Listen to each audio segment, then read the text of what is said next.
Coach, how's the week going? Let me answer that question by asking y'all a question. Is this or is this not college football? It is. It is. It is. Okay. All right. Are you guys having fun in college football? Oh, yeah. Sure. Oh, yeah. All right. It's been a great week, okay, because college football is around. We have the opportunity to go out here and play at our best once again. So when you have that opportunity, you got to take full advantage of it. At times, there are those who don't have that opportunity. So again, it can be taken away at any moment. So that to us is the most exciting part about this week, is why it's been a great week.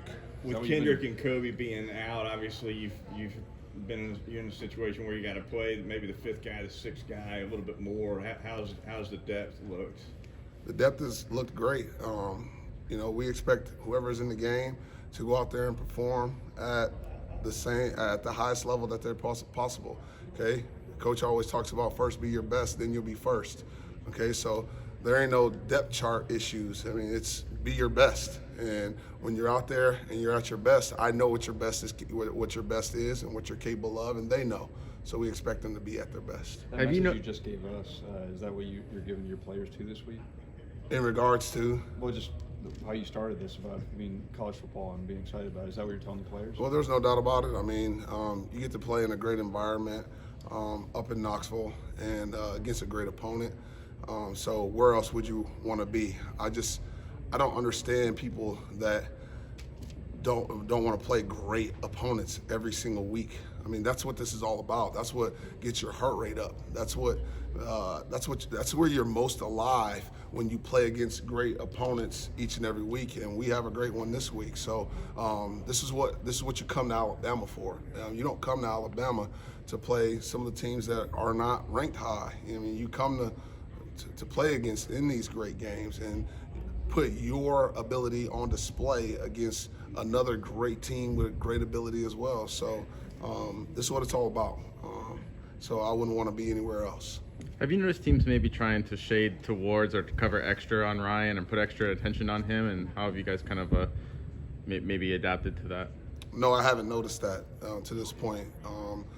It's just been status quo on what we've seen on film. That's what we've traditionally gotten. So it's about us just executing our plays one play at a time.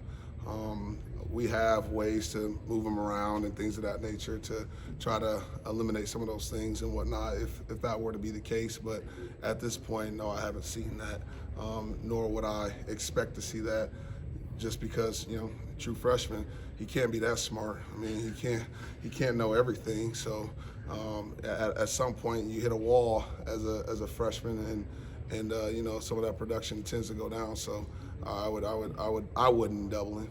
Do you think he's approaching that wall?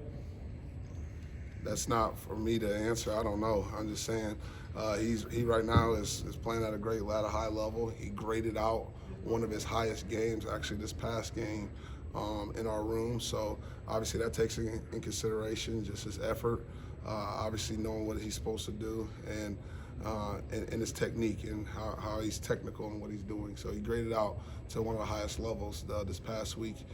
He's very upset with me because it wasn't higher, but he knows the reasons why it wasn't higher. So that's what's even more important. They understand how they can grade higher each and every week. You say you wouldn't double Ryan, but you have so much depth. Can you double anybody on this offense? It's crazy because you're saying we have all this depth. I mean, you start this conversation off about how we don't have certain players, and now we got all this depth. I mean, we just got guys who want to go out there and put on display what they're capable of. That's all we have. They're hungry to go out there and showcase that they are capable of being the guy, and everybody wants to be the guy on every single play. They know and understand the progressions and how it's read, and they're wanting the quarterback to bypass the progression and throw it to them because they are the guy. So I just think these guys are just trying their best to be the best player that they can, and they're doing a good job of it. What's your message to the room when there are misses in the vertical passing game, as there were on Saturday, as far as like keeping up, running the routes, just doing their job? Every person on this football team has a job that they need to do, and you just do your job. That is the message. I paint a pretty I would say, sorrowful story for them at times where, you know, you have a coaching staff that's in the office and they are busting their butt to figure out the best plays to run, figuring out the blitzes, the coverages, and so on and so forth. And then we go out and practice on Tuesday, and we give you the right look. We got all these guys working the scout team, and then the running back coach is telling the guy to pick up the pressure here, and I'm telling you the route depth. The quarterback's getting into his drop correctly. The O-line is picking up any pressure, and then we come back, we tweak it again on Tuesday night, and then Wednesday we got to do it again. Okay, all right, and we do it all over again on Thursday, and we pick it up perfectly on Thursday again. Then all of a sudden, we finally get to Saturday, and Saturday, there it is. There's the pressure, there's the look, there's the coverage. And right at that moment, you know, Coach Sheridan calls the play. And the play is, oh man, the back picks up the pressure just like we saw it on film. The O-line gets into, everybody's doing their job. Quarterback's right in his drop. The ball goes in the air. Hey, you're wide open. Ball hits you in the chest and then it hits the ground. You mentioned for Ryan, there are things that you want his great. Everybody has to do their job. Me, quarterback, the running back, the O-line, everybody has to do their job all the time. Be your best when your best is needed. And when is your best needed? All the time. Yes, sir. So you mentioned for Ryan, his grade was high, but there were things that could have made it even higher. What are some of the coaching points for him right now? Certainly, there's a few opportunities where he's got to make sure he knows his assignment. So he had one assignment error in the game. So when you have an assignment error, missed assignment, that's automatic. That's a big deduction. But honestly, over the course of this year so far, I think he's had 2 missed assignments over the course of the year. And I mean, and to be quite honest about it, they weren't assignments that were actually going to negatively affect the play. So, but beyond that, just making sure that he's getting in and out of his breaks efficiently, making sure that he's hustling on the backside of plays. I talk a lot about ball me man. At the end of the play, I want to make sure there's the ball carrier, there's me, and then there's the man I'm blocking. So I want to be ball me man frequently throughout every single play. But we're working on small detail things just to help him get out of his breaks so he can be flatter on some breaks and so on and so forth. What have you seen from this? We're asking the same question. It looks like Tennessee secondary, just the top 20 defense and pass defense. But what have you seen from them? Had some games where we played against the corner at a previous place that I was at, one of the corners, and then I see that they're very physical at the line of scrimmage, especially their corners, okay? I see that their safeties are guys that'll come downhill and they'll hit you.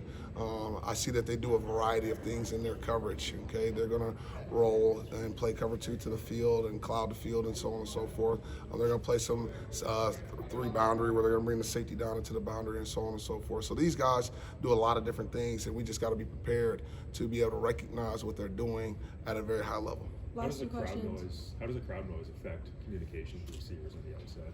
I mean, the crowd noise to me is the same thing as if it was raining or thunderstorming out there. Okay, shit has 0 effect on you.